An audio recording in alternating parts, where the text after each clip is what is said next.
There is a weapon more powerful than any argument you have ever made, more powerful than the sharpest comeback, more powerful than the most perfectly constructed defense, more powerful than anything you could say in the moment when everything in you is screaming to speak.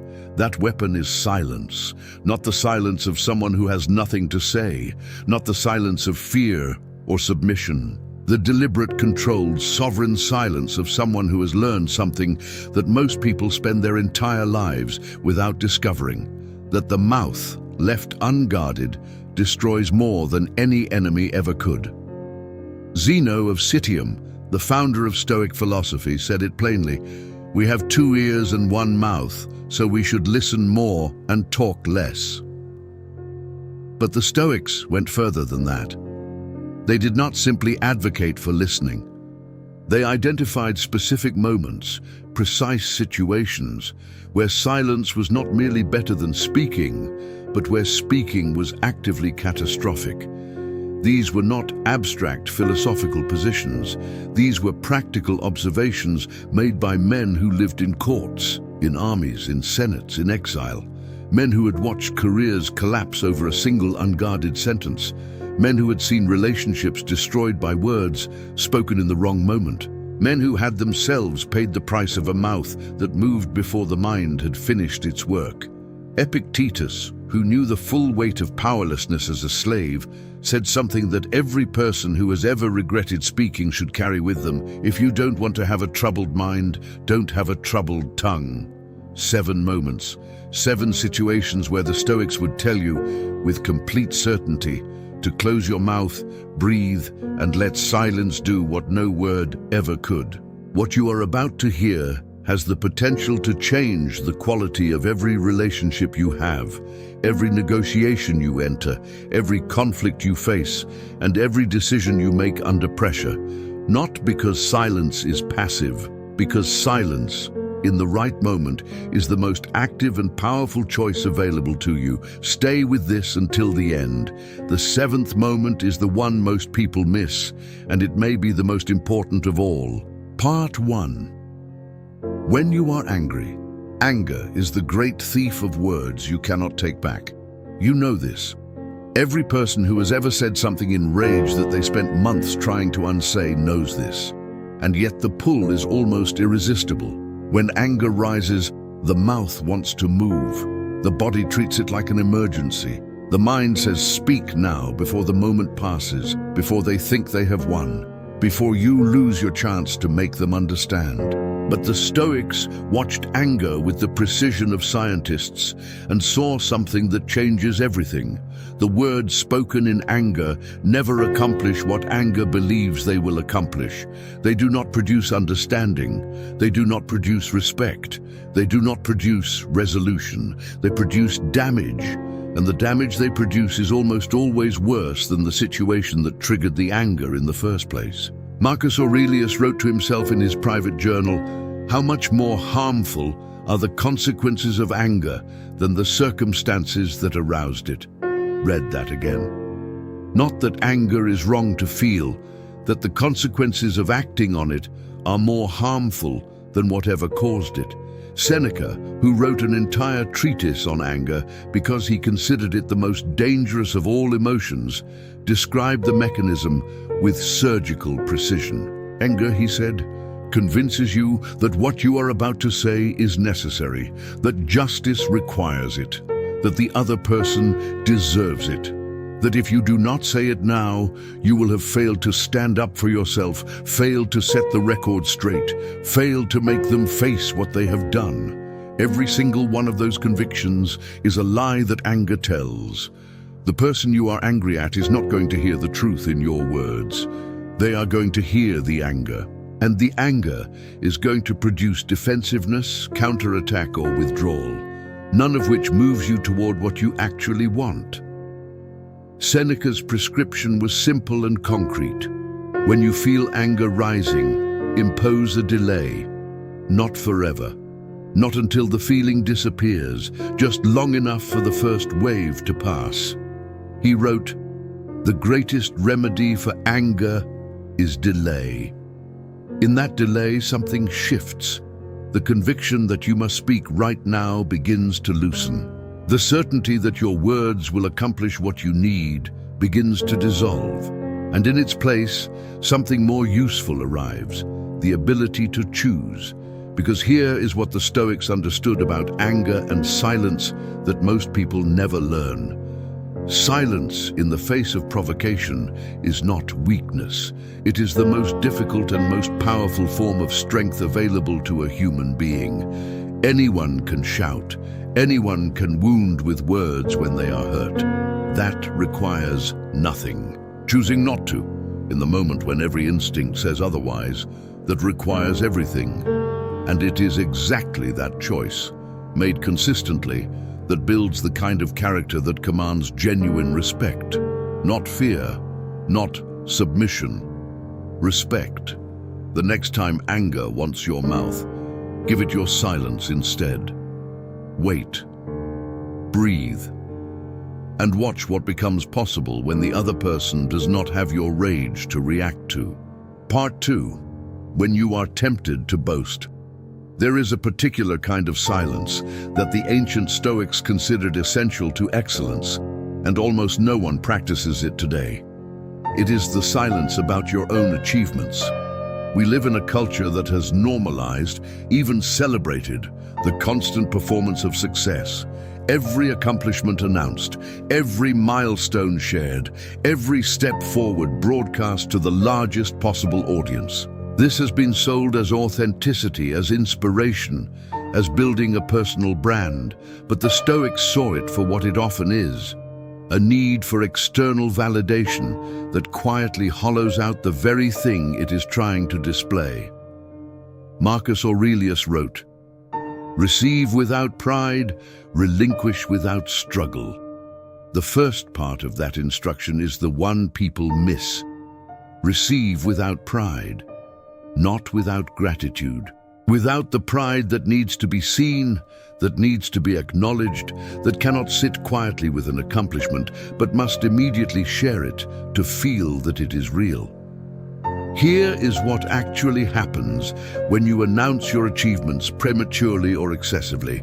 You draw scrutiny before the work is complete. You invite comparison before the outcome is certain.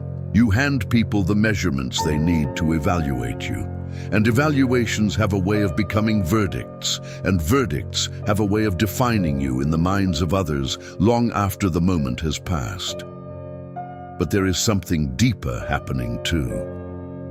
When you speak your achievement aloud, you receive a small reward in the moment. The approval, the acknowledgement, the sense of being seen.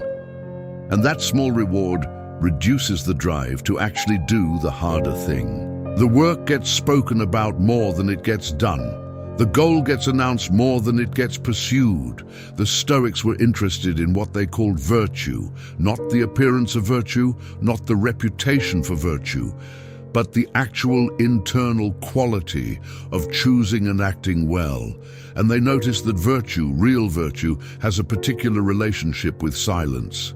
It does not need an audience. It does not require witnesses. It is content to be known only to the person practicing it. Epictetus put it this way: if you want to improve, be content to be seen as ignorant or foolish about some things. This is the discipline of not correcting every misperception, not claiming credit in every room where credit is available, not announcing the progress that others have not yet noticed. Let your work be seen through what it produces, not through what you say about it. The person who says nothing and delivers everything commands a different quality of attention than the person who announces everything and delivers approximately that. Silence about your own accomplishments is not false modesty. It is the confidence of someone who does not need external confirmation to know the value of what they have done. Part 3. When someone else is speaking. This one sounds simple. It is not simple. It is, for most people, nearly impossible. When someone else is speaking, the instruction from the Stoics is to actually listen. not to wait, not to prepare, not to half hear while simultaneously constructing your response, to actually be present with what the other person is saying in the way that you would want them to be present with what you are saying. Epictetus made a distinction that cuts directly to the problem. He observed that most people in conversation are not actually listening to understand. They are listening to respond. They are using the time while the other person speaks to load the next thing they want to say, and they release it the moment silence becomes available, or sometimes before silence becomes available. This pattern has a cost that most people do not calculate. When the person you are talking to realizes, and they always realize, even if they cannot articulate it, that you are not really hearing them, something closes. The conversation continues on the surface, but the genuine connection that was possible is no longer available. They stop sharing the things that actually matter, because there is no point. Those things will not be truly received. Marcus Aurelius identified the discipline as one of the most demanding in daily practice. He wrote about the challenge of being fully present with each person who came before him, to give them his actual attention, not the performance of attention. He was emperor of Rome. People were always coming before him. The pull toward distraction, toward thinking ahead, toward managing the 100 other things requiring his consideration was constant. And yet, he kept returning to the practice, because he understood that the person in front of you, right now, is the entire world in this moment. And treating them as less than that, treating them as one item in a queue, as background noise while you formulate your next point, is a form of disrespect so subtle that most people never name it, but so persistent that it shapes every relationship you have. The practice is this: when someone is speaking, close the mouth completely, not partially, not with the intention of opening it the moment they pause, completely, and direct attention outward, toward what they are actually saying, rather than inward, toward what you plan to say next. What you will hear when you actually listen this way will sometimes surprise you. People say more than you think when they sense they are being received. And what they say, when you are truly present for it, will make whatever you were planning to say either unnecessary or significantly better than it would have been. Part 4. When the outcome is already decided. There are arguments that cannot be won, not because your position is wrong, because the decision has already been made, and no amount of additional argument will reverse it. The Stoics were precise about this. They drew a clear line between what they called the things that depend on us and the things that do not. And they were almost ruthless about refusing to spend energy on the second category. When an outcome is already fixed, when the decision has been made, when the event has already occurred, when the other person has already formed their conclusion and closed the question, further argument is not persuasion. It is performance. It is the appearance of fighting for something when the fighting cannot change anything. Epictetus said, "Seek not that the things which happen should happen as you wish, but wish the things which happen to be as they are." This is not passivity. This is the recognition that reality has already made a move, and your response to that move either produces something useful or wastes the energy you need for the next move. Most people, when they encounter a decision they disagree with or an outcome they did not want, feel compelled to register their objection, to make sure the record reflects their disagreement, to ensure that at least someone knows they saw the situation correctly, even if the situation cannot be changed. The Stoics would ask, what does that accomplish? Who benefits from the objection? Does it change anything? Or does it simply spend your credibility, your reputation for equanimity, your relationship with the people in the room on something that is already finished? Silence in the face of an irreversible outcome is not surrender. It is the conservation of resources. The person who accepts what cannot be changed and moves immediately to what can be changed has more energy, more clarity, and more capacity for effective action than the person who spends themselves fighting a battle that ended before they arrived. Marcus Aurelius wrote, "You have power over your mind, not outside events. Realize this, and you will find strength." The strength is not in making your objection heard. The strength is in knowing which battles are real and which are theater, and choosing only the real ones. Part 5. When you are about to reveal someone else's secret. This one has destroyed more relationships, more reputations, and more trust than almost any other failure of the mouth. It always begins with a rationalization. The information is relevant. The person asking has a right to know. It is not really a secret exactly, more of a thing that a few people already know. It will come out eventually anyway. You are not gossiping, you are providing context. Every single one of these rationalizations is the mouth looking for permission to do what it wants to do, which is to speak. Epictetus was direct about the category of speech he considered most corrosive to character. Unnecessary speech about others. Not speech that serves a genuine purpose. The speech that circulates information about people who are not present, that fills silence with the details of other people's lives, that makes the speaker feel briefly interesting or connected at the cost of someone else's privacy. He wrote, "Keep silence for the most part, and speak only when you must, and then briefly." When you are the holder of someone else's confidence, whether they explicitly asked you to hold it or simply trusted you with it by sharing it, you are in possession of something that is not yours. It belongs to them. And speaking it, regardless of how you justify the speaking, is a form of taking what does not belong to you. But the Stoics were also interested in something beyond the harm to the person whose confidence you betray. They were interested in what the act of betrayal does to the person who commits it. Every time you reveal what was trusted to you, you become slightly less trustworthy. To yourself.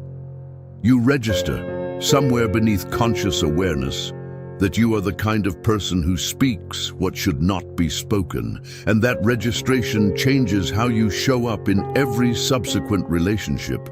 It changes how freely people share with you. It changes how much you trust your own judgment about when speech is warranted. Silence here is not just protection for the other person. It is protection for the quality of your own character, your own relationships, and your own integrity as someone whose discretion can be relied upon. The mouth that holds what it should hold is worth more than the mouth that is always full of information. Be the person people trust with things that matter. That begins with knowing when to say nothing. Part 6. When you are in the middle of a negotiation, every experienced negotiator knows something that most people learn only after making the mistake multiple times. Information given voluntarily always weakens your position. The Stoics were not negotiators in the modern sense, but they understood power, they understood strategy, and they understood the dynamics of what happens when you speak before it is necessary. When you're in a negotiation, whether it is a formal business negotiation, a salary conversation, a discussion about terms with a partner, or simply a situation where two people are trying to arrive at an agreement, the person who speaks first to fill a silence usually gives away more than they intend. This is not manipulation. It is a simple observation about human behavior. Silence creates discomfort, and discomfort for most people produces speech. And speech, when produced by discomfort, tends to reveal things, needs, constraints, urgency, flexibility, that the speaker did not plan to reveal, and that the other party now holds. Marcus Aurelius wrote about the discipline of not saying more than is necessary, not as a tactic, but as a character practice. The person who speaks precisely and no more is not only more strategic, they are more honest, because they are not filling space with words that mean less than they claim. In any conversation where something is at stake, practice what the Stoics would recognize as restraint of speech. Say what you need to say, then stop. When silence appears, let it exist. Do not rush to fill it. Do not offer additional justification for a position you have already stated. Do not volunteer information that was not asked for. The silence will feel uncomfortable. It is supposed to feel uncomfortable. That discomfort is where negotiating happens. And the person who can sit in that discomfort without speaking will almost always emerge with more than the person who cannot. Epictetus said, "Better to be silent and be thought a fool than to speak and remove all doubt." He meant this as a general principle of wisdom. In negotiation, it becomes something more specific.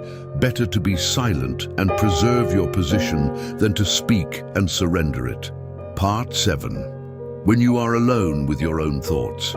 This is the moment most people never consider, and it may be the most important of all 7.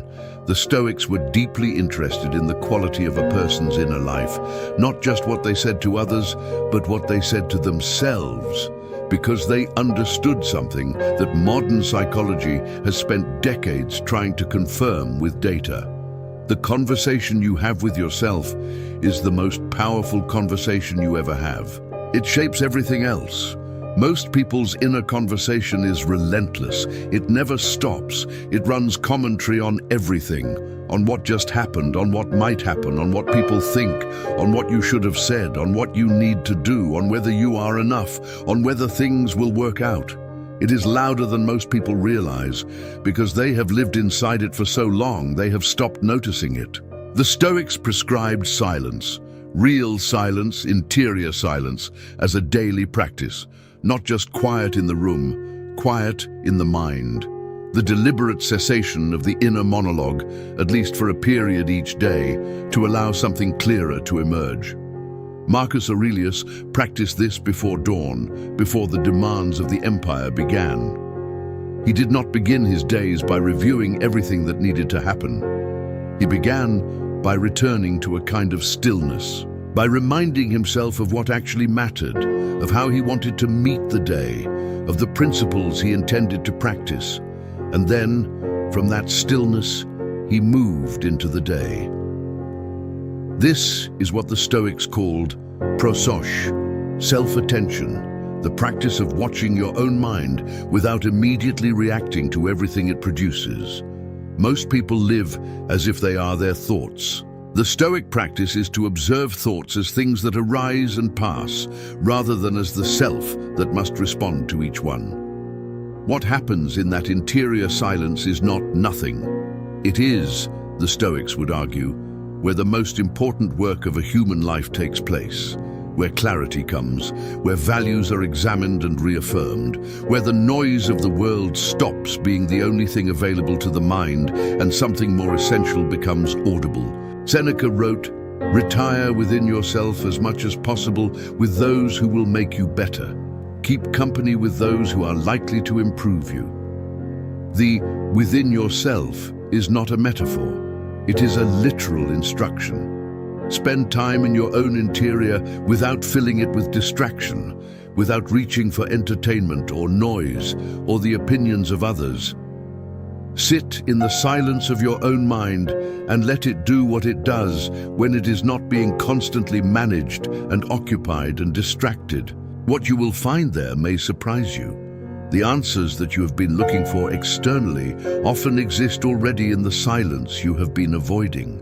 The clarity that feels so elusive when you are surrounded by noise becomes available almost immediately when the noise stops.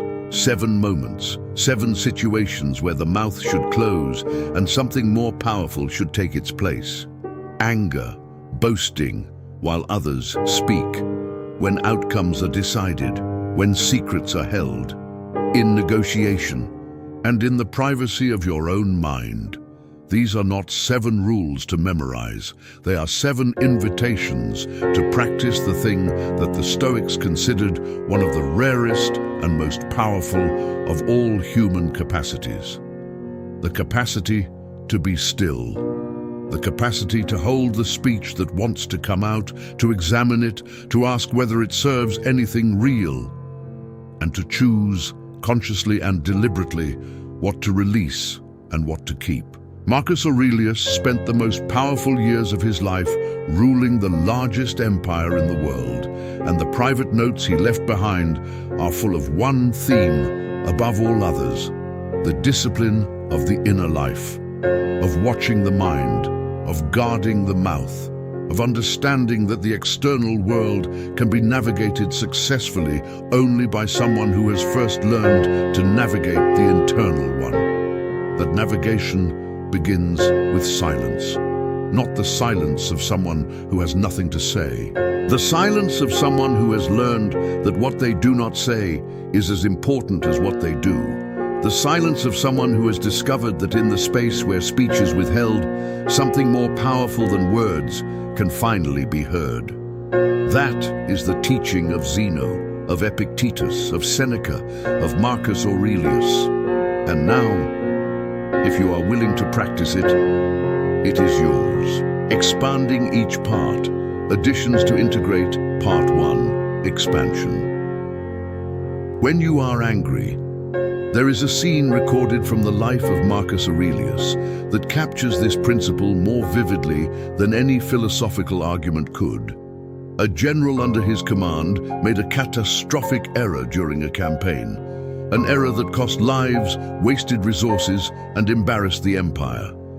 When the general was brought before Marcus Aurelius to account for the failure, everyone in the room expected rage. They expected the kind of imperial fury that the situation seemed to demand. Marcus Aurelius was silent for a long moment, and then he asked the general a single question. What can we do differently from here? Not, how could you have done this? Not, do you understand what you have cost us? Not any of the things that anger wanted to say, that the audience expected to hear. That would have felt satisfying in the moment and accomplished nothing afterward. What can we do differently from here? That question, the product of silence rather than rage, changed the entire direction of the conversation. The general, who had arrived expecting punishment, arrived instead at a problem-solving session. And the campaign, which had seemed compromised, found a new path forward. This is the practical power of silence in anger, not the moral power, as not it is better to be calm, as an abstract virtue.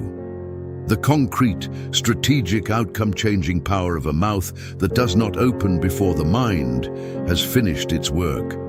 Seneca described the physiology of anger with remarkable accuracy for someone writing 2,000 years before neuroscience confirmed it.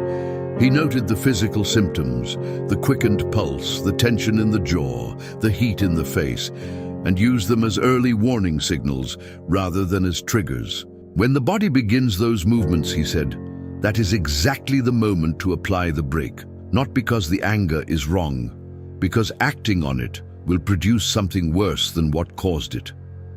The brake Seneca recommended was simple and specific. Breathe, count. Impose a delay of any length. Even 30 seconds between the impulse and the action changes the quality of what the action becomes. The words that come from someone who has waited 30 seconds are measurably different from the words that come from someone who did not wait at all. And the words that come from someone who waited until the next day are different again. You will lose arguments you should have won because you spoke too soon. You will win arguments that did not need to be arguments if you learn to speak later or not at all. Part 2. Expansion. When you are tempted to boast, there is a specific situation the Stoics identified as particularly dangerous. The moment just before a goal is achieved. This is the moment when everything feels like it is coming together, when the confidence is high and the energy is good, and the temptation to share, to tell someone, anyone, how close you are, becomes almost overwhelming. And this is precisely the moment when speech can undo everything, not through any mystical mechanism, through very practical ones. When you announce what you are about to achieve, you invite scrutiny at the most vulnerable moment in any endeavor, the moment just before completion, when the outcome is still not certain and the risks are still real.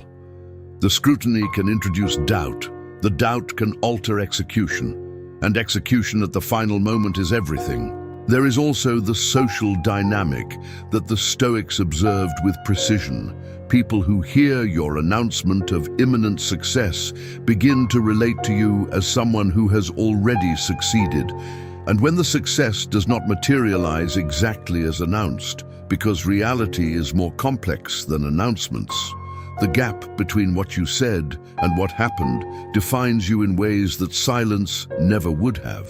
The Stoic practice here is what might be called achieved silence, the discipline of letting work speak for itself at the moment when it is complete and the speaking cannot undo it. Before that moment, silence protects the work. After that moment, the work needs no announcement because it is already visible. Marcus Aurelius returned to this theme repeatedly in his private writings. He had every reason to boast. He was emperor, philosopher, military commander, and by all accounts a person of genuine virtue. And yet the meditations are strikingly free of self-congratulation. They read instead like the notes of someone who is perpetually aware of how far they are from where they want to be. That awareness, that humility that is not performed but genuine, that comes not from low self-regard but from a high standard, is the product of a life in which achievement was never separated from the recognition that more is always possible. Hold your victories quietly. They are safer there, and they taste better too, because they belong entirely to you, unspoiled by the need for an audience. Part 3. Expansion. When someone else is speaking. Seneca wrote to Lucilius about a practice that sounds simple and proves deeply difficult, giving each person you speak with the full quality of your attention, as if they were the only thing in the world. He called this the gift of presence, and he observed that it was among the rarest gifts one person could give another, precisely because it costs something real, not money, not effort in the physical sense, but the sacrifice of your own mental agenda in the moment of the conversation. When you are truly present with someone who is speaking, something happens to them that is immediately perceptible. They speak differently. They go deeper. They say things they had not planned to say because the quality of your attention creates a kind of safety that ordinary conversation does not provide. They feel heard, not just processed, not just waited out, but actually heard. And that feeling opens something in people that ordinary politeness keeps closed. This is the paradox that Epictetus pointed to when he talked about speech and silence. The person who listens most fully, who speaks least while others are speaking, ends up knowing more, connecting more deeply, and influencing more than the person who fills every available space with their own voice. Because influence, real influence, does not come from making yourself heard. It comes from making others feel heard.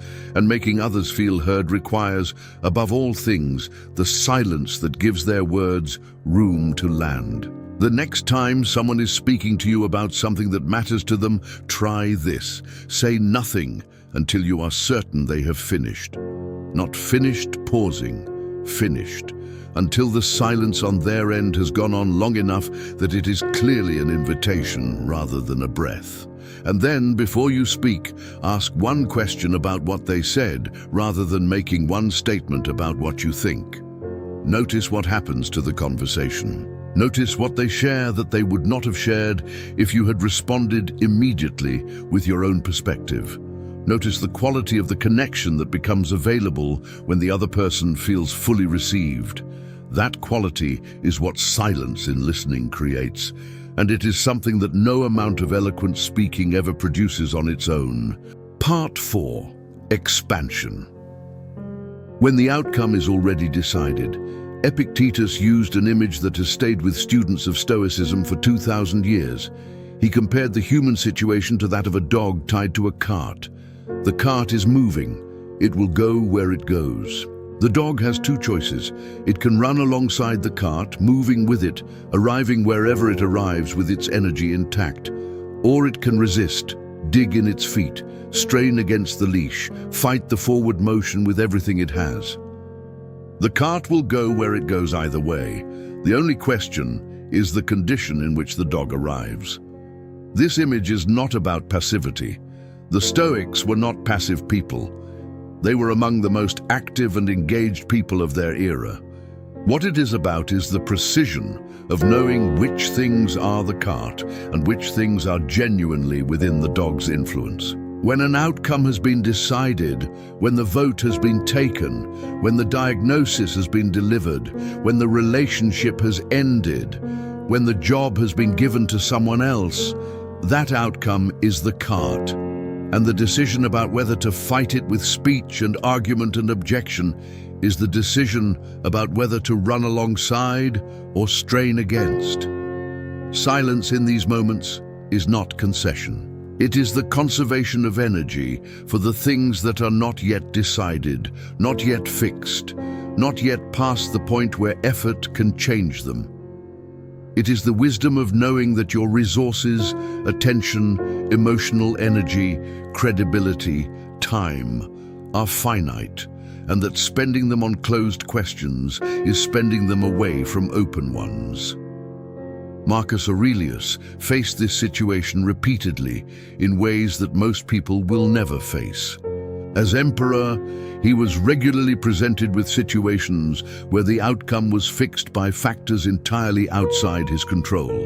The progress of a plague, the decisions of distant generals, the political realities of an empire too large for any single person to manage completely. And what his private writings show is not the rage of a man fighting against what cannot be changed. They show the discipline of a man who acknowledged what was real, accepted what was fixed, and then turned his full attention to what remained within his influence. That turn, that redirection of focus from the closed to the open, is what silence in the face of decided outcomes makes possible. It is not the silence of giving up. It is the silence of a mind that has learned to be precise about where its power actually lives. Part 5. Expansion.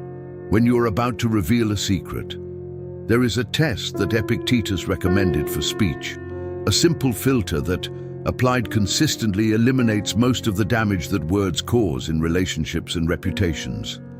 Before speaking, ask 3 questions. Is it true? Is it necessary? Is it kind? The remarkable thing about this filter, when applied to gossip and the revelation of others' confidences, is that it fails at the very first question. The information may be factually accurate, but is it yours to share? Is the truth about another person's private situation yours to distribute? The Stoics understood property not just as physical objects, but as domains of legitimate authority. Your thoughts are yours, your choices are yours, your responses are yours. And the private information that someone trusted you with, that belongs to them. It remains theirs even after they shared it with you. The sharing did not transfer ownership. It extended trust, and trust, once broken, does not reassemble. Seneca wrote about the quality of the person whose company improves you. One of the markers he identified was this: the person who does not carry tales from one friendship to another, who does not use what they know about one person in conversations with another, who treats what they have been told as a sacred deposit rather than as content for their own social performances. This quality, discretion, is one of the rarest and most valuable that a person can possess, and it is built entirely through the accumulated practice of staying silent when the temptation to speak exists, of choosing again and again to protect what was trusted to you even when no one would know if you shared it, because you would know, and the Stoics were more interested in what you knew about yourself than in what others observed about you from the outside. Part 6. Expansion. When you are in a negotiation, the Roman Senate was, among other things, one of the greatest negotiating environments in human history. Senators who survived, who built power, who achieved their objectives, who shaped the direction of the empire, were almost universally known for one quality above others. They spoke rarely, and when they spoke, every word had been chosen. This is not accidental. It is the product of an environment where information was currency, where revealing your position prematurely cost you leverage, where the appearance of certainty was as important as certainty itself, and where the person who could sit in silence while others filled the air with their anxieties almost always held the better position. Marcus Aurelius learned negotiation not just in the Senate, but in every room he entered as emperor. He observed that people who spoke too quickly in high-stakes conversations consistently got less than people who spoke precisely and waited. Not because silence was a trick, but because it was a genuine signal of something the other party wanted to be associated with: calm, certainty, the absence of desperation. Desperation is visible in speech. It shows up in the explanations that were not asked for, the justifications that arrive before the objection has even been made, the concessions offered before the negotiating has actually begun. And the moment desperation is visible, the other party knows they have leverage they did not know they had. Silence eliminates the signal. The person who says what they need to say and then stops, who does not fill the silence with nervous additions, who lets their stated position stand without immediately undermining it with qualifications. That person looks like someone who does not need this particular deal, and someone who does not need the deal always negotiates better than someone who does. This applies far beyond formal negotiations. It applies to every conversation where something is at stake. Job interviews, difficult conversations with people you care about, discussions where your ideas are being evaluated. In all of these, the discipline of saying what needs to be said and then stopping, of not giving more than was asked for, changes the quality of what you receive in return. Part 7. Expansion. When you are alone with your own thoughts. Seneca wrote one of the most striking things in all of ancient philosophy about this particular silence. He said that the person who cannot bear to be alone with themselves has not yet met themselves. Think about what that means. The constant noise, the phone, the podcast, the television, the music, the conversation, the scroll, is not just entertainment. For many people, it is avoidance. It is the refusal to spend unoccupied time with the one person you will be with for every moment of your life until the last one. And that avoidance has a cost that compounds over time. The longer you avoid the interior conversation, the stranger and more threatening it becomes. The things you have not looked at directly, the unresolved questions, the unexamined choices, the values you have claimed but never tested, do not disappear because you have not looked at them. They accumulate, and they shape you without your awareness, in the way that things you cannot see always shape you more than things you can. The Stoics prescribed what they called the evening examination, a daily practice of sitting quietly at the end of the day and reviewing it, not to punish yourself for failures, though failures were noted, to see the day clearly, to observe where you had acted well, and where you had drifted from your intentions, to ask the questions that the busyness of the day had prevented. Seneca described his own practice. Before sleep, when the room was quiet, he would review the day in 3 questions. Where did I fall short?